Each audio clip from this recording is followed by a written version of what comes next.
3 வித லெவலில் இருக்கிற பிரச்சனைகள்லேருந்து இயேசு கிறிஸ்து நம்மளை ரொம்ப ஈஸியாக விடுவிக்க முடியும். இந்த பிரச்சனைகள் அப்படிங்கிற இடத்துல அந்த வார்த்தை எடுத்துட்டு பாவங்கள் அப்படின்னு கூட போடலாம்.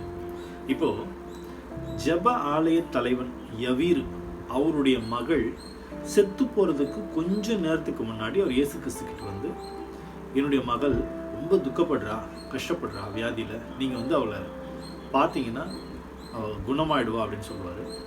இவர் அவங்க வீட்டுக்கு போகிறதுக்குள்ளே அந்த பொண்ணு செத்து போயிடும். ஆனால் இயேசு கிறிஸ்து அங்கே போய் அந்த பெண்ணை உயிரோடு எழுப்புவார். இதே மாதிரி ஒரு வாலிபன் இறந்து போயிட்டு அடக்கம் பண்ணுறதுக்காக பாடையில் வச்சு எடுத்துகிட்டு போயிட்டு இருப்பாங்க. அந்த வாலிபன் அவங்க அம்மா ஒரு விதவை, அவங்களுக்கு அவர் ஒரே பையனாக இருப்பார். வழியில் பார்த்துட்டு இயேசு கிறிஸ்து மனதுருகி அந்த பையனை